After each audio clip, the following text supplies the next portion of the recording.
Artrit Bytyçi is second-year MFA student. He is from Kosovo and writes in both Albanian and English. He also prefers to translate his own pieces. To date, all such attempts have given inconclusive results.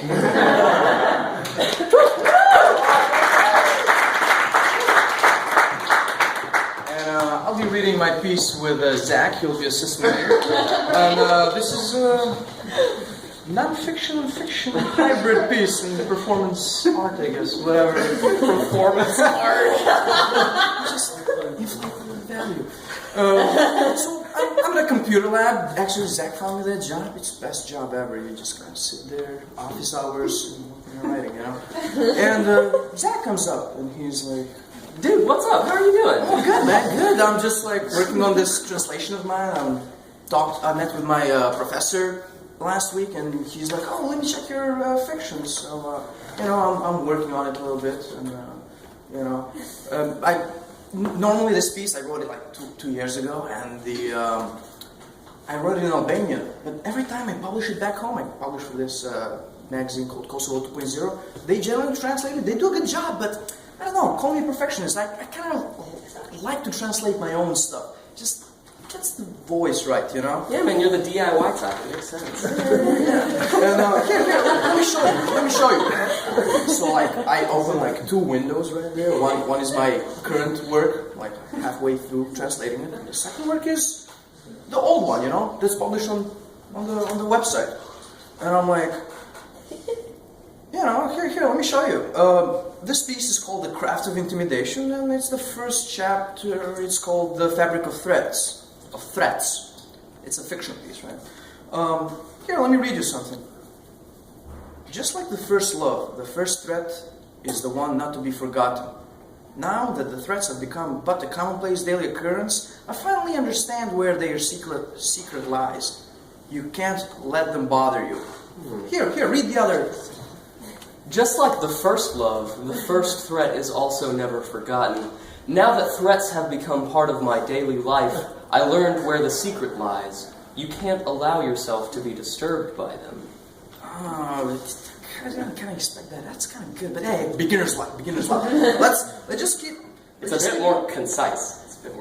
Yeah, I think fine. But mine's gonna be better. This is like the first draft. Yeah. Check it out.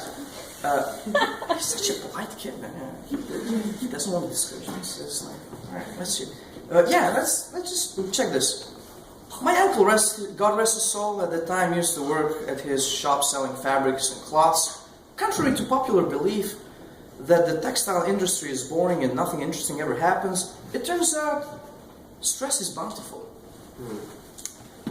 My late uncle at that time still had his shop selling cloth and draperies. Despite the belief that the textile industry is boring and that nothing of interest ever happens, it is actually full of stress.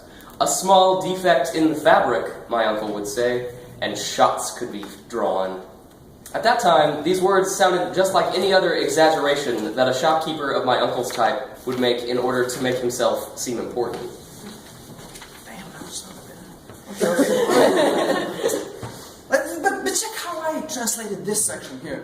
A small defect in the fabric, my uncle would say, and the guns could be fired. See? Fired, not shot. At the same time, I saw this as nothing but exaggerations of a shopkeeper of my uncle's stature would do in order to make himself seem more important than he actually was.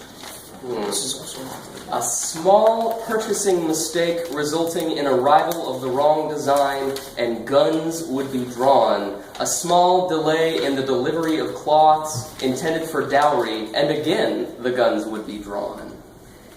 You got him here. This part, I added some stuff. Just to show my 2 years of creative writing masters.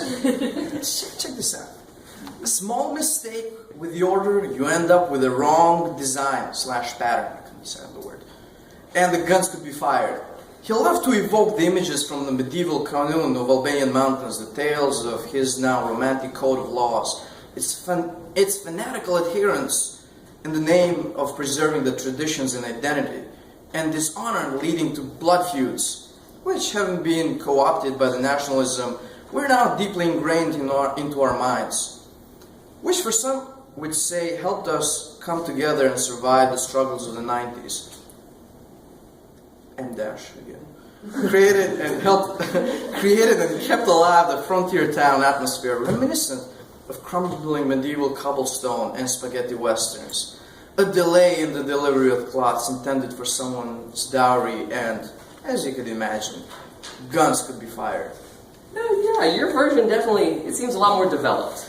Yeah, but you know, mine is still a rough draft, and give me 2 more drafts and it's gonna be almost superb. Keep man. working on it, keep working on it, keep working on it. So then, you know, Zack goes and, you know,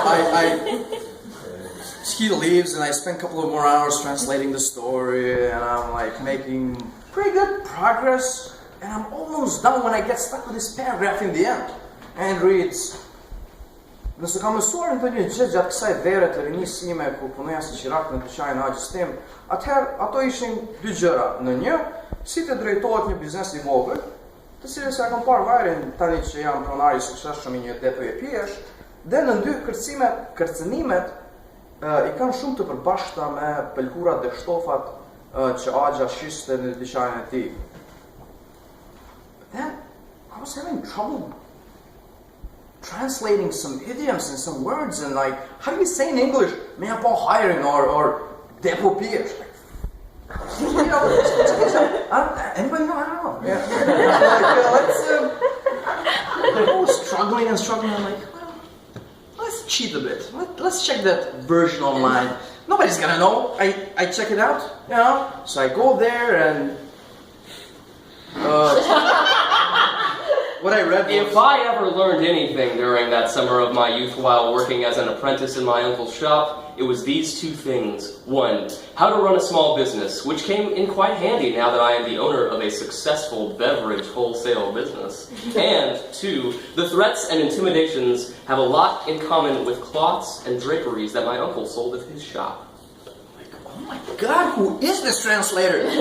I'm so jealous. And then but I also feel bad. I'm like, I didn't give the guy or the girl or the person the proper credit. Who is this person, you know? It's as if they read my mind. And then their word choice, their sentence structure, even their syntax and grammar.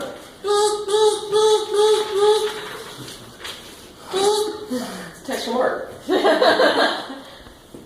Oh, dude, I just figured out I was the one that did the original translation 5 years ago. I was translating the same thing twice. You didn't read the ha ha ha. Holy shit, I'm laughing down 5th Avenue. That's hysterical. Again, I'm imagining his hysterical laugh again. Congrats on brilliant translation.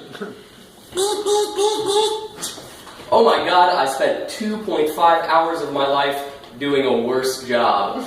I was so jealous of the other translator and amazed at how well he captured my voice, only to find out that it was me all along. Holy fuck. Oh, Zack's again. There's a larger metaphor to be gleaned here, Art. Your greatest competitor is yourself.